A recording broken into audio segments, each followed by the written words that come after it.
तुम ये विचार कर पाओगे कि मैं जन्मा आत्मा हूं, मैं ये देह हुई नहीं तो मेरी मौत कैसे होगी? मैं ना मरवो मरवो संसार। जनक ने तो बोला प्रकाश मेरा निजी स्वरूप है। उन्होंने उस प्रकाश को जाना।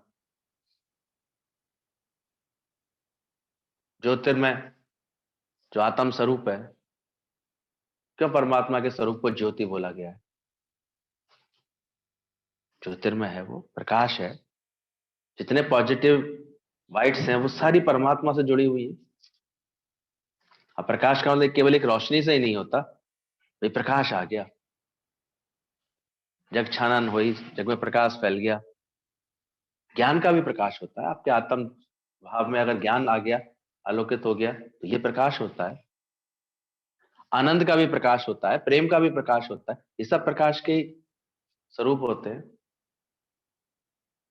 मिट्टी धुंध, धुंध मिट जाए अंदर की तमस मिट जाए, हमारे तमोगुण मिट जाए, हमारे अंदर के नेगेटिविटी हट जाए, अंदर की सारी तमस हट जाए, तमोगुण अंदर के हट जाए, तो समझो प्रकाश आया फिर हमारे जीवन में। आत्म भाव अंदर आता जाए, इसका पहचान ही यही है कि अंदर तुम्हारे प्रकाश आता चला जाए, और ऐसा आ जाए कि ये निश्चय के साथ तुम भी बोलो प्रकाश मेरा निज स्वरूप है। हमने निज स्वरूप को जाना है, अब माया का पता क्या पाना है? कौन सी खुनकी रहती है ज्ञानियों के अंदर? जिसने निज स्वरूप को जान लिया, अब जगत की बातें इन सब चीजों से लेना देना कैसा है मेरा? मैं तो बहुत आनंद स्वरूप हूँ। प्रकाश मेरा स्वरूप है, इसका बोध कराओ अपने मन को, इस सच का बोध कराओ अपने अंदर। यहां से उठते ही फिर तुम जीव, फिर तुम किसी की माँ, फिर तुम किसी की पत्नी, फिर तुम किसी के पिता। तो यहाँ बैठने का लाभ क्या होगा फिर बताओ? दादा ने बोला ना, घर जाके तुम कैसे व्यवहार करोगे? तो भंगी ने बोला घर में पत्नी को पत्नी देखेंगे, बच्चों को बच्चे देखेंगे। बोले तुझमें और ज्ञानवान में, ज्ञान सुनने वाले में कुछ तो अंतर होना चाहिए, कोई तो भेद आना चाहिए उसमें। फिर एक पल के लिए तुम अपने आत्मा के से अभ्यास से ना हटो। ये तो अभ्यास काल की स्थिति है, बाद में तो चित्त डूबा ही इसमें रहेगा, हटेगा कहाँ? इतनी आत्मा की प्रेता चाहिए। आत्मा बिन हर गाल को दिल से सदा नकार कर। अग्नि देखो प्रकाश रूप होती है। गुरुजी बताया करते थे, एक सामान्य अग्नि, एक विशेष अग्नि। सामान्य अग्नि बाहर से जली हुई दिखाई देती है, लेकिन हर वस्तु के अंदर एक विशेष अग्नि रहती है। इसलिए कभी भी किसी चीज को जला के देखो, वो प्रकाशित हो जाती है, क्योंकि अग्नि का अंश उसके अंदर है पहले से ही। कोई भी चीज जलती है तो वो जलते समय क्या देती है? प्रकाश देती है। इसी सिद्धांत के आधार पर बल्ब का इन्वेंशन कर दिया उसने, हरे प्रकाश फैलेगा। जला तो क्या फैला? प्रकाश फैला।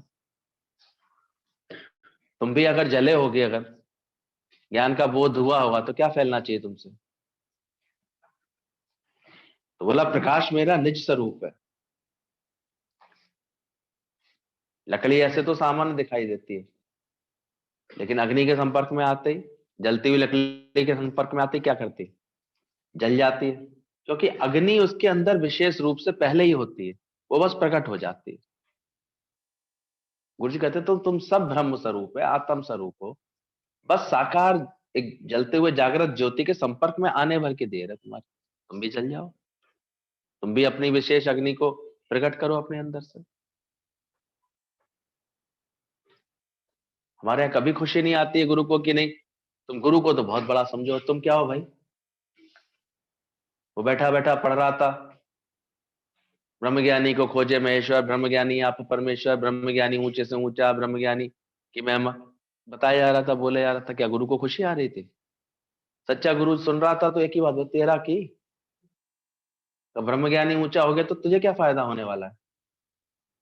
तेरे को क्या मिलने वाला है? तू ऊंचा उठा, इसलिए उठो, उठस्ते, पहले जी भाव से ऊपर उठो, तो देखो तुम्हारी भी लॉटरी खुलेगी, तुम्हारे भी अंदर की सारा नकारात्मक भाव चला जाएगा, तुम्हारे अंदर अंदर से भी तुम्हारा जो आनंद स्वरूप प्रकट होगा अंदर से, उसको प्रकट करो। उसके लिए बोला है इसमें, प्रकाश मेरा निज स्वरूप है। ये निज स्वरूप को उसने पहचाना तुरंत।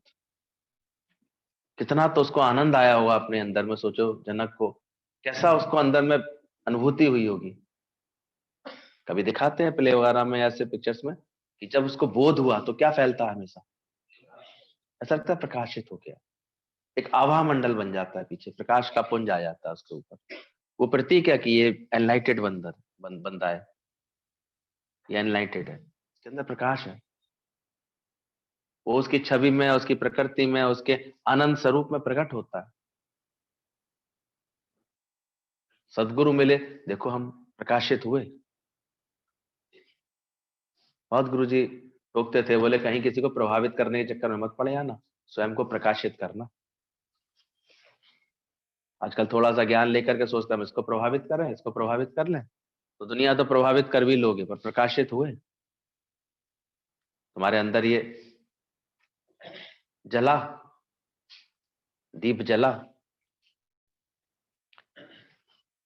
इसलिए ज्ञान को एक दीपक के रूप में प्रकट करते हैं, दीपक जैसे दीप जल जाए। तमसो मां ज्योतिर्गमय, तमस हमारा मिट जाए, ज्योति जल जाए।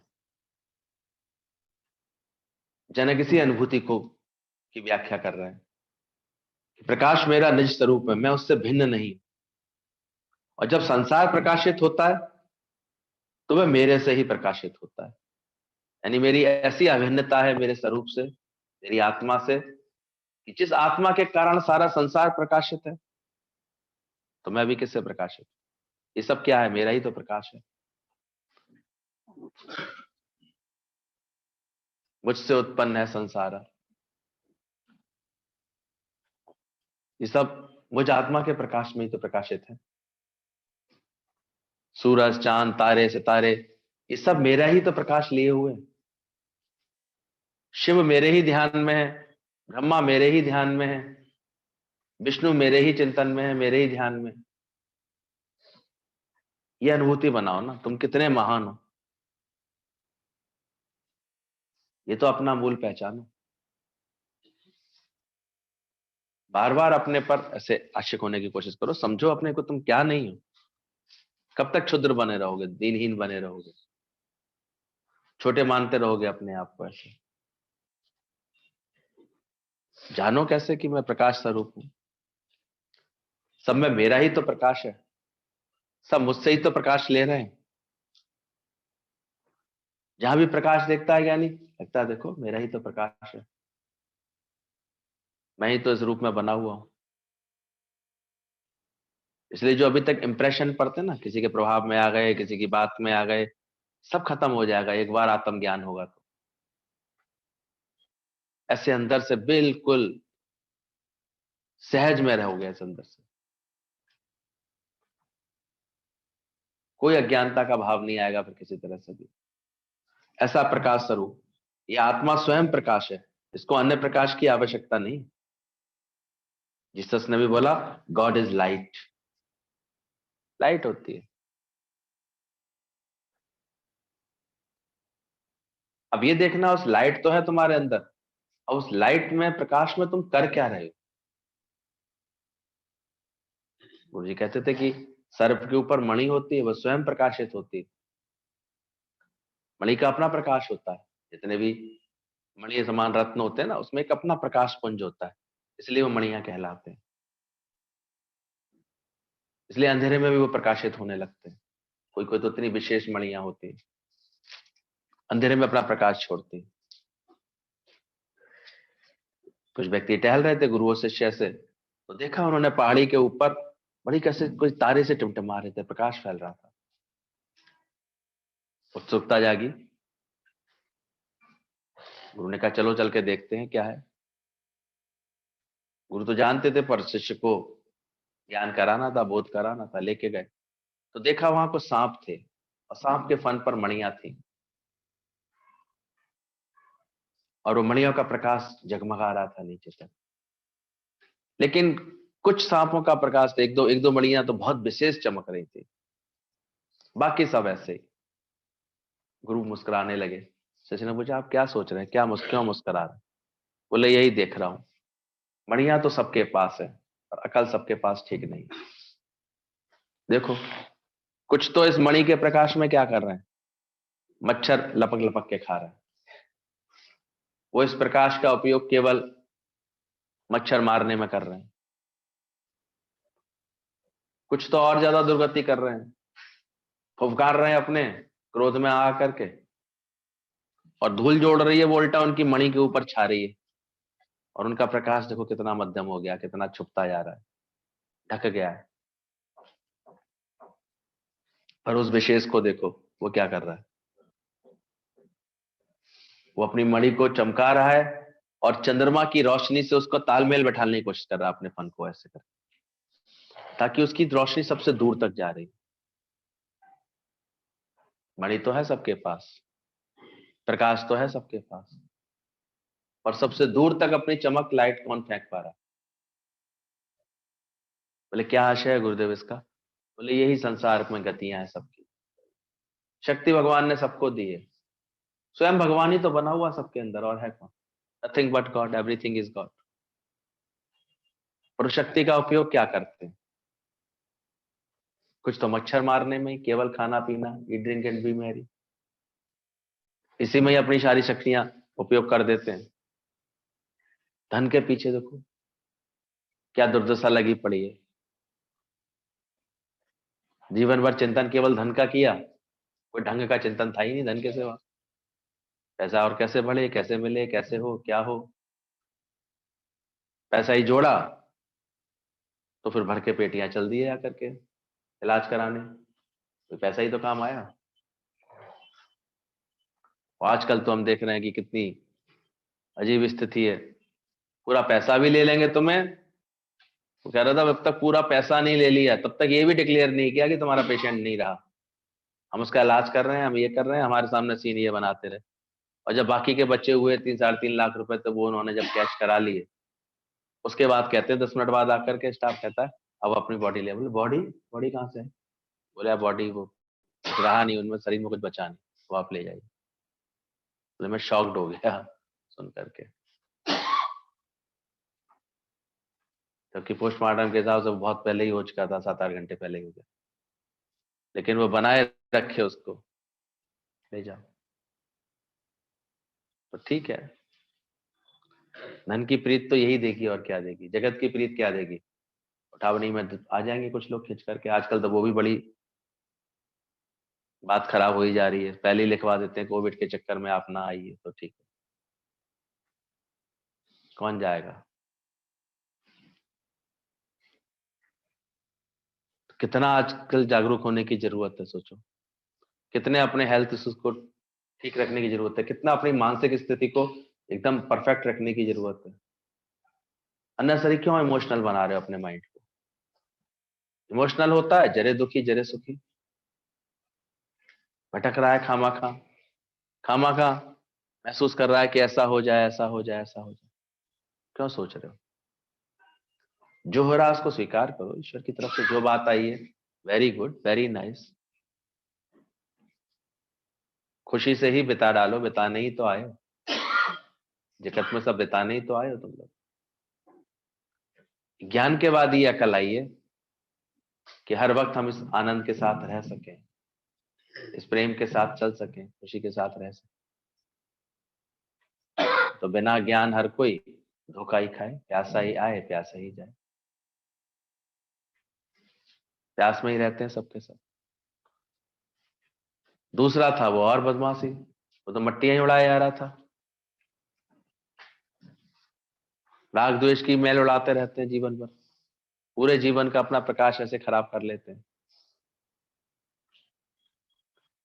तीसरे को थोड़ी सी अकल थी, वो क्या कर रहा था? वो जगमग कर रहा था। आप कुर्सी पर आइए प्लीज। तीसरे को थोड़ा सा विवेक था, जागृति थी। वो अपने प्रकाश को चंद्रमा के प्रकाश से ऐसे तालमेल बैठा रहा था। वो अकल गुरु हमको देना चाहता है कि तुम भी जो है चंद्रमा के प्रकाश पर ऐसे आत्म प्रकाश में ऐसे झूमो, ये लाइट प्रकट करो, इस बोध के साथ जियो कि मैं अजन्मा आत्मा हूं, इस देह अध्यास से अलग होकर के अपना सही प्रकाश बनाओ। तो कैसे जनक ने ये बात बोली कि प्रकाश मेरा निज स्वरूप है, उन्होंने इस बोध को प्रकट किया अपने जीवन में। आत्म ज्योत बोलते हैं इसीलिए। केवल आंखों में रोशनी होती तो किसी मुर्दे को आंखें लगा देते हैं, कभी मुर्दे की आंखें निकाल लेते हैं, लगा देते हैं, आ जाती है उसे रोशनी। यानी रोशन करने वाली कौन है चीज, तत्व कौन सा है? वो आत्मा ही तो रोशन कर रही है। हाँ, अगर वो जीवित है तो वो देखने लगता है। तुमको लगता है आंखों से देखा, वास्तव में उसके प्रकाश से देखा। जो ज्योति आत्म ज्योत जगमगा रही, वो अलग होते ही, प्राण शक्ति अलग होते ही ये बटन कुछ देख पा रहे हैं, ये कान कुछ सुन पा रहे हैं, श्वास भी लेना बड़ा मुश्किल हो गया।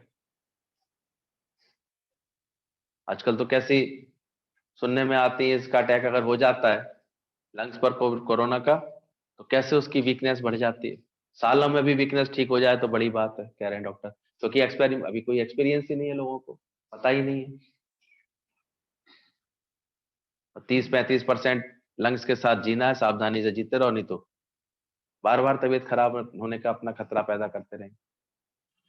है क्या मरणशील काया कितनी तेजी से मरने की तरफ चल रही है, दिख नहीं रहा है क्या?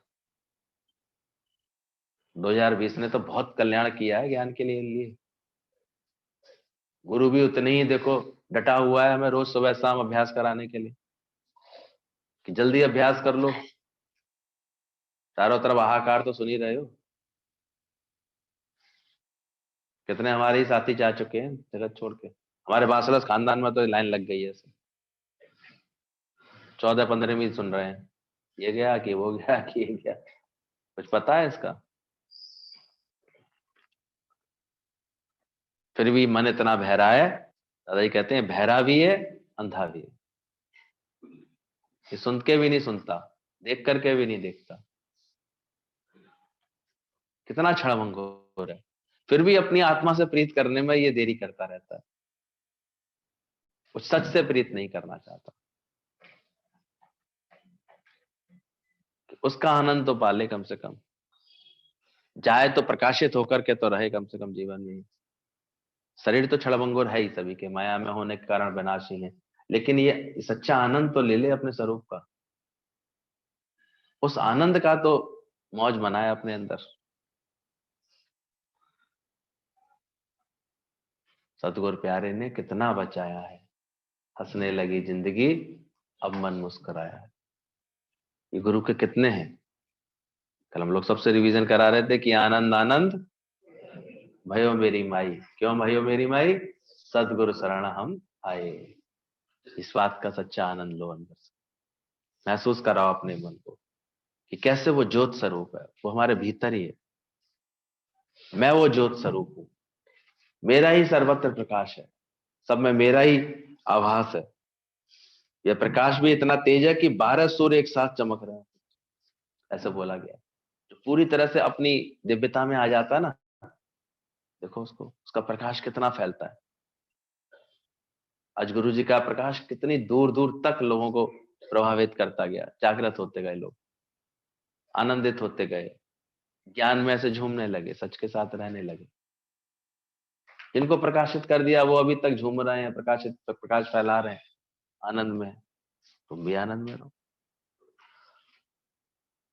गुरु से प्रकाश लो, गुरु के ज्ञान के प्रकाश से अपने विचार गुरु के विचार एक करो, तालमेल बैठाओ, चमकाओ अपने जीवन को ऐसे अच्छा सा, बढ़ो, अपना प्रकाश फैलाओ। गुरु की मशाल कब तक जलेगी, अपनी जलाओ स्वयं की, ये प्रकाश फैलाओ अंदर से, ये समझ को लेकर के चलो अपने अंदर से। हमेशा देखो कि कैसे ये सूर्य के प्रकाश अंदर से फैल रहा है, मेरे भीतर से समझ में आ गया। अभी तुम्हारा मन छोटी छोटी खुशियों में खुश नहीं होना चाहिए। एक रत्ती भी ज्ञान तेरे की जिस घट, एक रत्ती के लिए इतना बोला गया, तेरी एक को ही झलक मेरी लाखा दी मरज। है तुम्हारे अंदर भाव गुरु को बुलाने का, कि एक झलक भी मिल जाएगी तो लाखों की मरज है। अरे भक्ति तो सीखो अंदर से। एक बार गए थे केवल उसके पास, सबरी के पास, के बार बार गए थे? इतने सालों की तपस्या के बाद, उसके इतने विश्वास के बाद, वो भी उसने अपने ऊपर गुरु की इतनी कृपा की हुई थी।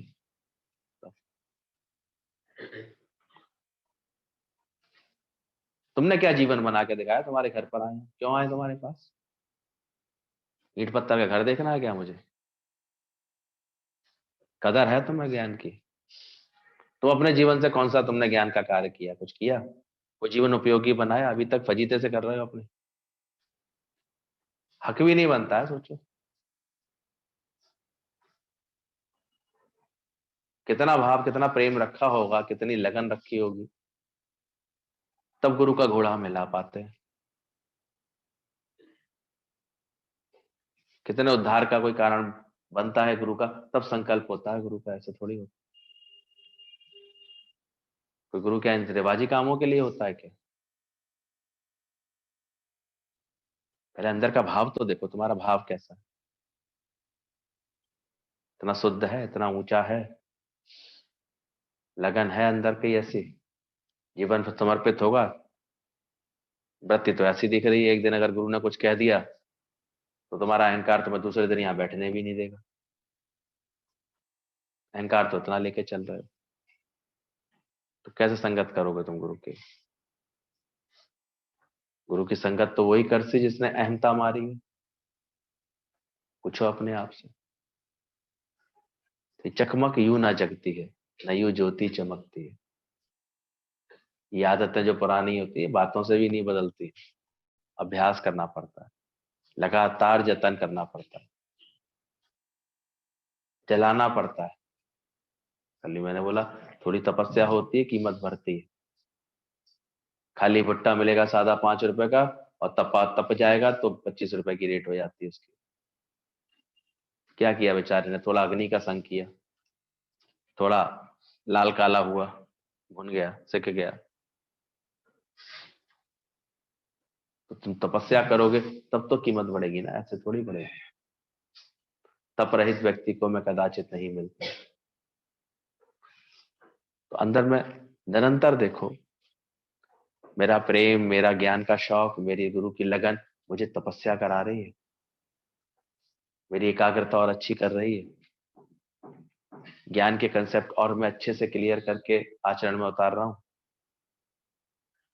प्रकट भी तो हो ज्ञान फिर। गुरु जी कहते थे अंदर गिलास में ठंडा पानी है, ये बाहर से ही पता लग जाता है गिलास को देख के। ऑटोमेटिक उसके ऊपर ऐसे ड्रॉप्स छा जाती है, एक भाप सी बन जाती है उसके गिलास के चारों तरफ। पता लग जाता है ठंडा पानी है इसके अंदर। गर्म पानी भी पता लग जाता है, धुआं सा उठता दिखेगा उसके अंदर। तो तुम्हारे अंदर परमात्मा है, ये तुम्हारे प्रकृति से पता तो लगे। तुम कर क्या रहे हो उससे? फिर झगड़ा, फिर बातें, फिर बदगुमानी सारे समय। अंदर चेक करो अपने, ब्रह्माकार वृत्ति मेरी जागती रहे अंदर से। तो चेक करो अपने अंदर से, ज्ञान के बाद मैंने सही सौदा किया है गुरु के साथ, सही निर्लिप्तता के साथ रहता हूं। क्यों उस संत ने, जब वो राजा आया उसके पास, क्या बोला उसने? गुरु से आके गुरु के पास आया, गुरु जी मुझे ज्ञान चाहिए। बोले ज्ञान तो दूंगा, लेकिन सौदा करना पड़ेगा मेरे साथ। मेरा तो प्यार है। तुम तो सोचते हो गुरु को भजन सुना दिया तुम्हारा प्यार हो गया, और प्यार के बाद गुरु कहता है तुम्हें सौदा किया तुमने गुरु से? बोले क्या सौदा? बोले तेरा सो मेरा, फिर मेरा सो तेरा। बोले सौदा करेगा? राजा सोच में पड़ गया, बुद्धिमान तो था ही। बोले क्या कहना चाह रहे हैं गुरुजी? मेरा सो तेरा, मेरी इतनी राजाई, मेरे इतना सारा राज्य परिवार, ये सब धन पदार्थ, ये सब आज से गुरु के, ये सौदा करना पड़ेगा। बोले सोच ले, मजाक समझाया गुरु को अपना बनाना। बोले मेरा सो तेरा, बोल अभी तेरा जो है सब मेरा होगा पहले। राजा बड़े भाव लेकर के आया था, कहता ठीक है गुरुजी, अगर यही शर्त है ज्ञान की तो मैं सौदा करता हूँ। आज से जो तेरा है, जो मेरा है गुरुजी, वो आज से सब आपका। बोले ठीक से संकल्प भर, ठीक से विचार करके रख, कहीं ऐसा ना हो जनक की तरह तेरे को भी 3 लपड़ लगाने पड़े। बोलना कितना आसान है, तन मन धन सब तेरा, प्रभु क्या लागे मेरे।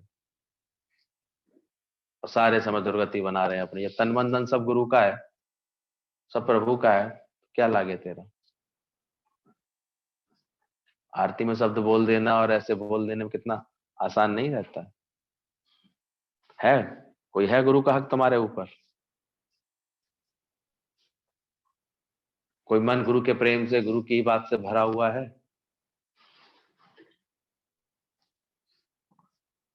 तुमने जाना है सारा जो भी धन पदार्थ, जो भी तुम्हारे पास है सामर्थ, ये सब मेरे गुरु की अमानत है। तो मैं गुरु से पूछ करके ही इसका व्यवहार करूंगी, जो भी कुछ करूंगी गुरु की आज्ञा से ही करूंगी, जो भी कुछ करना है।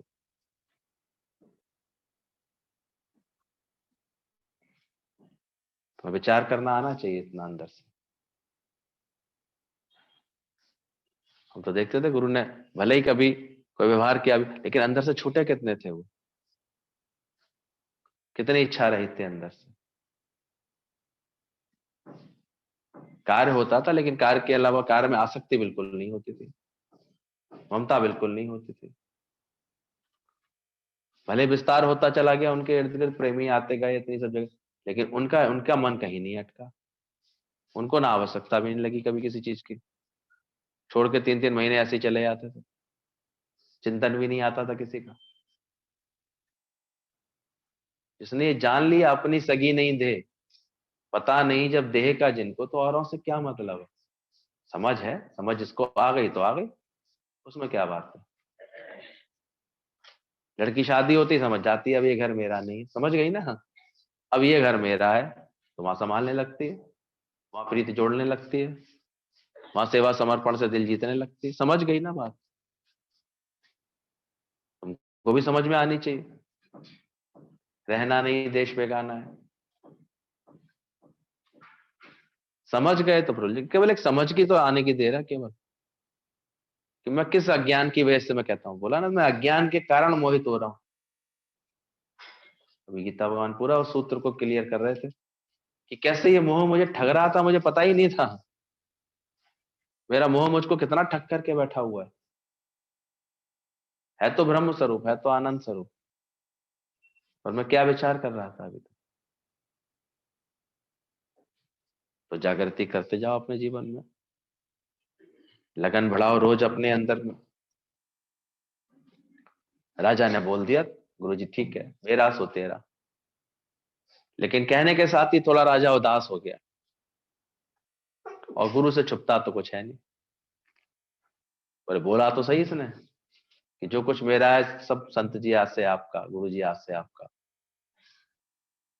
लेकिन उदास हो गया साथ साथ। उन्होंने बोला क्यों, सौदा पूरा नहीं करोगे क्या? बोले कर तो दिया, आज से जो मेरा है वो आपका। बोले उदासी किस लिए आ गई तुम्हें? बोले गुरु जी आप भी दिल लगी कर रहे हो, अब कुछ भी तो मेरा रहा नहीं, तो उदास भी नहीं हो जाऊं थोड़ा सा? एक तो ऐसा सौदा कर लिया आपने, अब मेरा कुछ बचा नहीं, ऊपर से कह रहे हो उदास क्यों हो रहे हो? बोले पूरी बात समझी नहीं तुमने, फिर मैंने क्या बोला था, तेरा सो मेरा, फिर मेरा सो। अब तेरा राज्य, तेरा महल, तेरी सब कुछ किसका हुआ?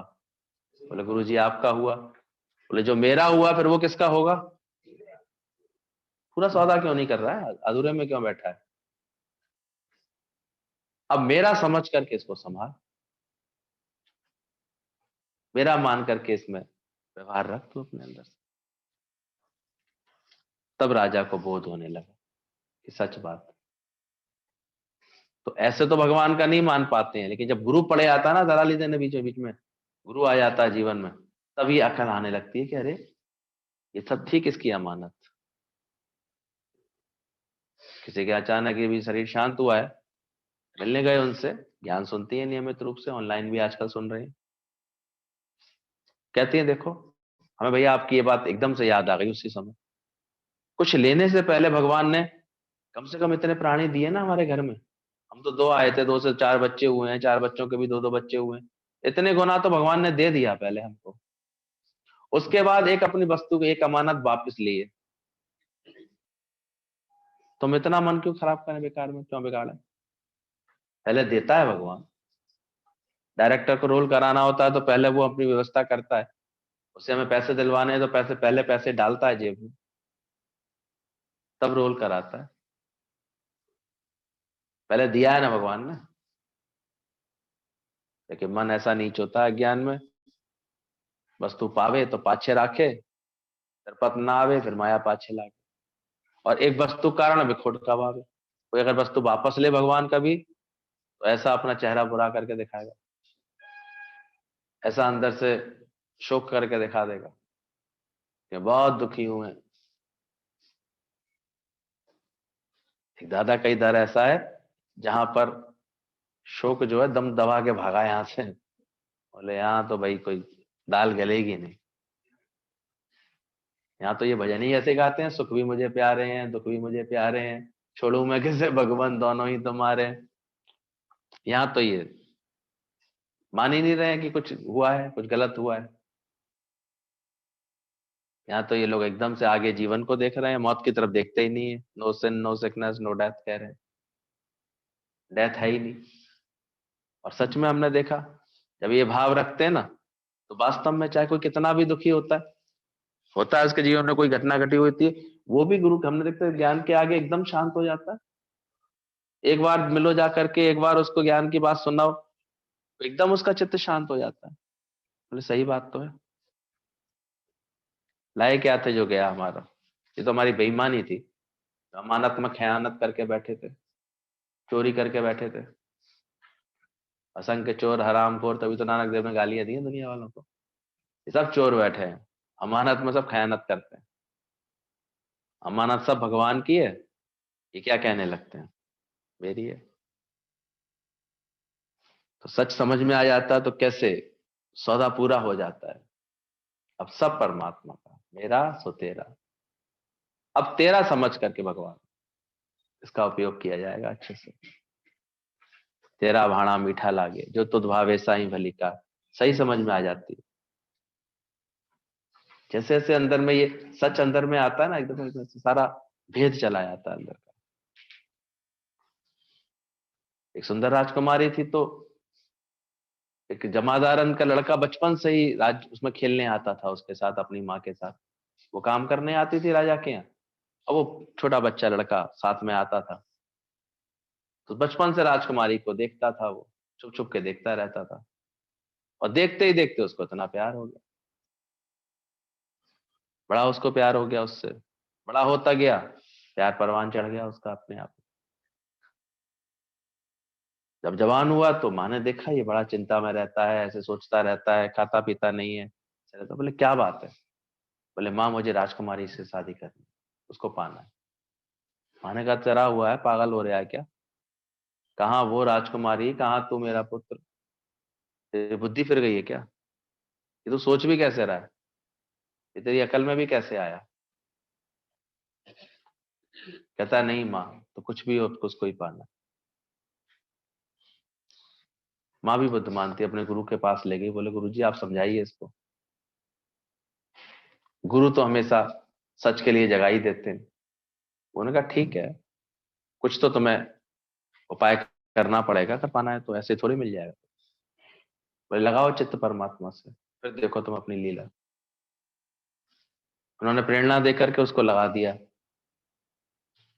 ज्ञान की समझ दे दी, उसका चित्त परमात्मा से लगा दिया। बोले बैठ जा ध्यान में, समाधि में बैठ जा, तपस्या में।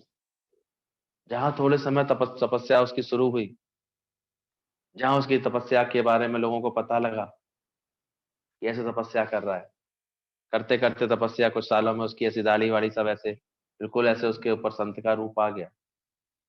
चारों तरफ उसकी अपने आप बात फैलने लगी, और जैसे जैसे वो ज्ञान में दिल लगाता जाए उसका खुद अंतर्मन इतना साफ होता चला जाए, निर्मल होता चला जाए।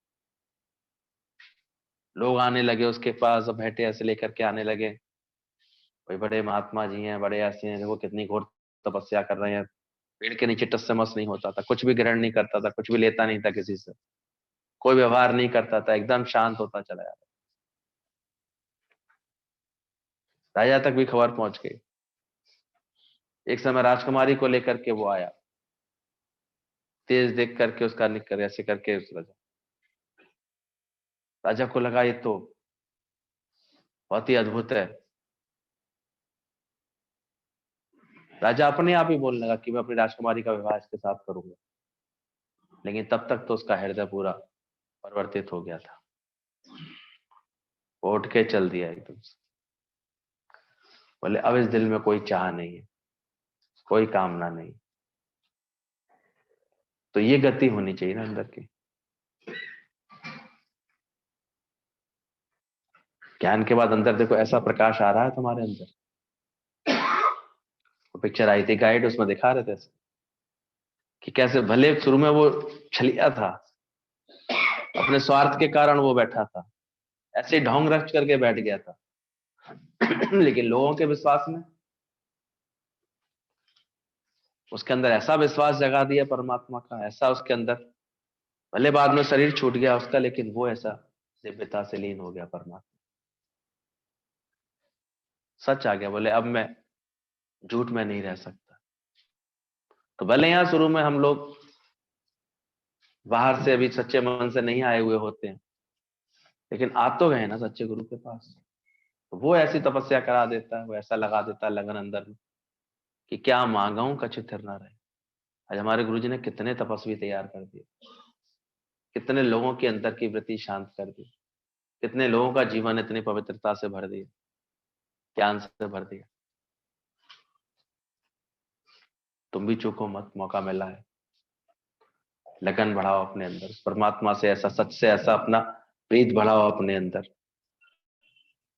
ऐसा अंदर का बोध बनाओ कि सारा संसार किससे प्रकाशित हो रहा है, तो सारी क्षुद्रता तुम्हारे अंदर की निकलती चली जाए, मिट जाए, लगे अंदर से बिसर गई सब तात पर आई, जब से साथ संगत मोह भाई। तेरा रूप अपार, कितने विशाल हो, कितने आनंदित हो। उस सच को पा करके, उस मणि का प्रकाश ऐसे अपने अंदर में स्थिर करके, फिर भले ही ज्ञानी बाहर से जहां रह रहा होता है, जहां प्रारब्ध होती है, जो कर्तव्य कर्म होते हैं, वो बड़े धीरज के साथ, सील के साथ कर रहा होता है, विवेक के साथ कर रहा होता है। लेकिन अंदर से, अंदर उसको पता है अंदर सदगुरु का डेरा है मेरे पास, अंदर ज्योत जलती। तो इस प्रकाश को प्रकट करो। उनको लगे अब मेरे भीतर प्रकाश आ गया, मैं वो प्रकाश स्वरूप हो गया, मैं वो आनंद स्वरूप हो गया, सच्चिदानंद रूप है मेरा।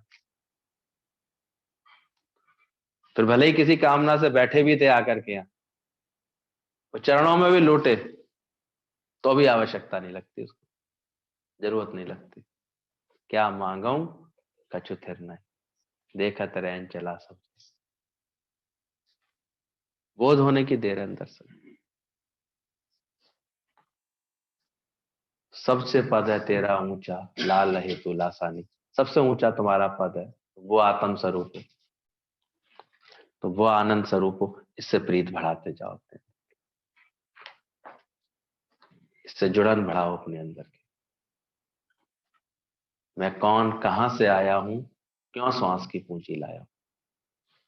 बार बार एक ही प्रश्न अपने से पूछो, मैं कौन हूं, कहां से आया हूं, क्यों ये श्वास की पूंजी मेरे को मिली हुई है, क्या मैं सार्थक कर रहा हूं उसको। दादाजी तो कैसे संडे के दिन पहले ही आशीर्वाद देते, अरे तू सूर्य पुत्र है, आज से अपने को सूर्य पुत्र जाना। कब तक अपने को ये मन मन करते रहोगे, कब तक अपने को ये छोटा जानते रहोगे अंदर से, कब तक ये क्षुद्र विचार आते रहेंगे तुम्हारे अंदर, हटाओ। कब तुमको अंदर से अनुभव आएगा कि बिसर गई सब तात पर आई, जब से साध संगत मोहे भाई। ये साध संगत ऐसी भाने लगे तुमको, ये अच्छी लगने लगे अंदर से।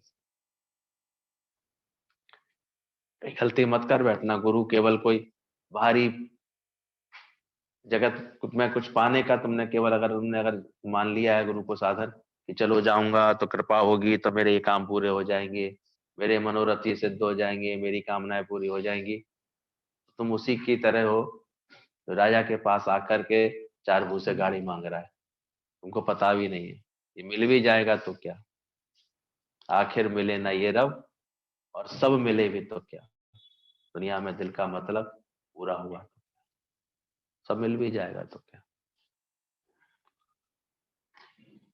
अंदर ही अंदर अपने चेक करते आओ कि क्या वास्तव में मैंने सौदा कर लिया है गुरु से पूरा, क्या वास्तव में मेरा अंतःकरण भी उस जमादार के पुत्र की तरह निरंतर साफ हो रहा है कि नहीं हो रहा है, मैं भुला रहा हूं सब बातों को कि नहीं भुला पा रहा हूं, मिट्टी है कि नहीं सारी धुंध मेरे अंदर की, मुझे उस प्रकाश पर पूरा ऐसे एहसास हो रहा है कि नहीं, अंदर अंदर समझ में आ रही है कि नहीं। आश्चर्य है कि कल्पित संसार अज्ञान से मुझे ऐसा भासता है जैसे सीपी में चांदी, रस्सी में सांप और सूर्य की किरणों में जल भासता है। यह आश्चर्य की बात लगती है ज्ञान होने के बाद। संसार की सारे आकर्षण को एक क्षण में उसने भंग कर दिया जनक ने। ये आश्चर्य की तरह लग रहा है मुझे, ये कल्पित संसार अज्ञान से मुझे ऐसा भास रहा है। सीपी में जैसे चांदी का भास होता, पर होती थोड़ी है, तो चांदी के दाम थोड़ी बिकते, सीपी है तो 2 कौड़े की। देखिए नहीं सीपियां जो पड़ी रहती हैं जगह, लेकिन कभी कभी वो चमकती ऐसे हैं, दूर से लगता है चांदी पड़ी है, उसमें ऐसा कुछ प्रकाश का इफेक्ट आता है। तो सीपी में चांदी का, तो इस जगत में हम चांदी के समान मूल्यवान समझते हैं, आकर्षण दिखाई देता है, इसकी कीमती दिखाई देता है जगत, तो ये हमारा भ्रम है, जबकि है तो ये नश्वर, इसके सिवा है क्या। सोना एक बड़ा आकर्षण का केंद्र बना होता है लोगों का, लेकिन होता क्या, देखो यहाँ करके मट्टी होती है, उस मट्टी में से छान छान के केमिकल प्रोसेस करके एक डेली निकाल देते हैं, उसकी इतनी कीमत बढ़ाते जा रहे हैं, उससे पूरी तुम्हारी इकोनॉमी नियंत्रित होती रहती है, और उसकी क्वालिटी ऐसी होती है कि नष्ट नहीं होता, वो जंग नहीं खाता, खराब नहीं होता। तो रस्सी में, सीपी में चांदी के समान तुमको ये जगत ये मूल्यवान लगता है, पर वास्तव में ये मूल्यवान नहीं है, ये नश्वर ही है। जो दिखे सकल विनाश, बोले ये रस्सी में सांप के समान भ्रमित करता है, भयभीत करता है जगत। रस्सी पड़ी हो और क्या दिख रहा हो, अज्ञान के कारण हम सांप समझ के क्या होते हैं, भयभीत तो होते हैं, भ्रमित भी होते हैं, भयभीत भी रहते हैं, अरे सांप है, अरे सांप है, सांप। तो ऐसे ये जगत में, अरे दुख है, अरे ये चला ना जाए, अरे ऐसा हो ना जाए, ऐसा ना हो जाए, तो भय को प्राप्त हो रहे हैं बार बार। ज्ञान की रोशनी करके देखो, भय का कोई कारण ही नहीं है, निर्भय होए भजो भगवान। और तीसरी तुलना की, सूर्य की किरणों में जल के समान भासता है।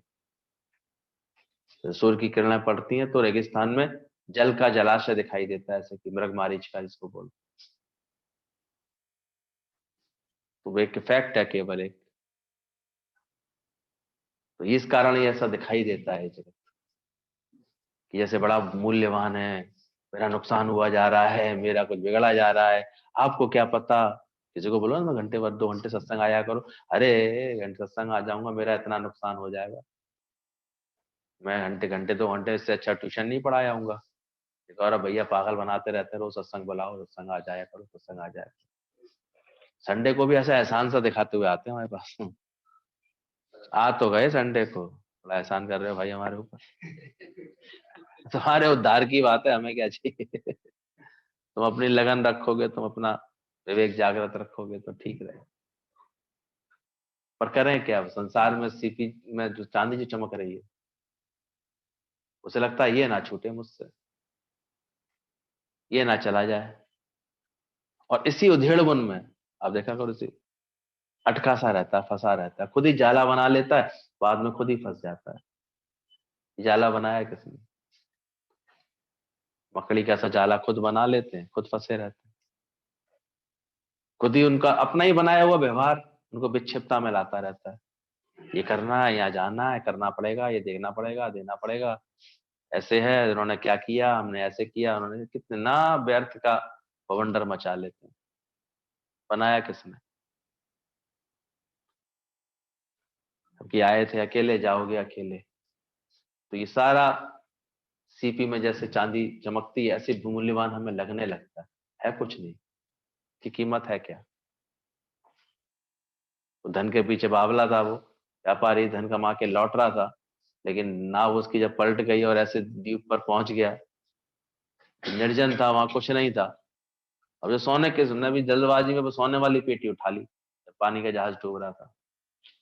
अब वो बचा के ले गया, वो खाना पीना कुछ बचा नहीं पाया उसे। अब वो बिल्कुल ऐसे निर्जन द्वीप जहां पर कुछ खाने पीने को ही नहीं। अब वहां अकेला बैठा बैठा चिल्ला रहा, भैया कोई तो मुझे कुछ खिला दे, कोई तो कुछ कर दे। तो बहुत भूख बढ़ गई, अब वो कैसे खाऊंगी, चांदी के सिक्के, सोने के सिक्के कैसे? सर से पीट रहा था कि सब ले ले मुझे, लेकिन एक केला तो दे दे, एक कुछ तो दे दे मुझे कुछ। कितनी कीमत है उसकी, सोचो। पूरा राज्य एक गिलास पानी में आ गया था ना उस राजा का, तो कितनी कीमत है। यूं आजकल रोते हुए देख रहे हैं लोगों को, डॉक्टर साहब कैसे भी ठीक कर दो, आप जितने चाहो उतने पैसे, आप चेक लिखा लो, आप ये कर लो, वो कर लो। कहता वेरी सॉरी, अब कुछ नहीं कर सकते। तो कैसा है जगत ये? मूल्यवान प्रतीत होता है पर इसकी कोई मूल्य नहीं है, माटी का मूल्य। मट्टी से आया है तो मट्टी में मिलने वाला है। तो इसको भी बहुत कीमती मत समझ लेना, इस शरीर को। सब माया में होने के कारण कैसे हैं? विनाशी। इसलिए इसका भय भी मत रखो। जो रस्सी में सर्प समझ करके सब भयभीत हो रहे हो ना, वो भी नहीं रखो, इसका कोई भय नहीं। निर्भय हो जाओ, निर्द्वंद सहा कर, कोई भय का कारण अंदर में नहीं रखो किसी तरह का। ज्ञानी तो पहले से ही ख्वाब करके बैठा है। नौकरी से निकलने का डर तो उनको लगता है जो जेब में इस्तीफा रख के नहीं बैठे। ज्ञानी पहले से इस्तीफा रख के बैठा है, क्या डरेगा इससे? ये क्या हमें डराएगी? हम पहले ही इतना ज्ञान का अंदर में डोज लेकर के बैठे हैं, समझ लेके बैठे हैं। ज्ञानी पहले ही खुशी से बोलता है one day this body will leave me, ये छोड़ेगा मुझे, तो डरूं किससे? ऐसा निर्भय पद गुरु बरसाता है, ऐसी समझ देता है। साथ में बोला ये ब्रह्मारिश का है, सत्य नहीं है, भ्रम है। सत्य सा प्रतीत होता है। बड़ा प्यार करती है, बड़ा प्यार करती है मेरे ना, ये मुझसे बड़ा प्यार करते हैं। मरे 3 महीने नहीं बीते उसके बीवी के मरने के, इधर उधर ताका झाकी कर रहा था, कोई दूसरी कहीं और सेटिंग हो जाए। काय का सत्य है? कोई व्यवहार सत्य है? कोई बात सत्य है? सोचो। सबका तो जीवन आजकल भगवान हो रहा है। जिन बच्चों के लिए इतना करते हैं, बाद में क्या मिल रहा है? बेकरारी के सिवा। वो कह देते हैं, फिर हम क्या करें? हम क्या कर सकते हैं? हमारे घर में जगह नहीं है, हमारी वाइफ आपसे एडजस्ट नहीं कर सकती, आपको ओल्ड हाउस छोड़ना पड़ेगा। तैयार हो? सत्संग बंद तो गया, हम यहीं आ जाएंगे। ये मृग तृष्णा का जल है, माया है, सब भ्रम है, कि कहीं तुम्हें कोई सुख मिलने वाला है नहीं। झूठे सुख को सुख कहें और मानत है मनमोद, जगत चवे ना काल का, कुछ मुख में कुछ क्रोध।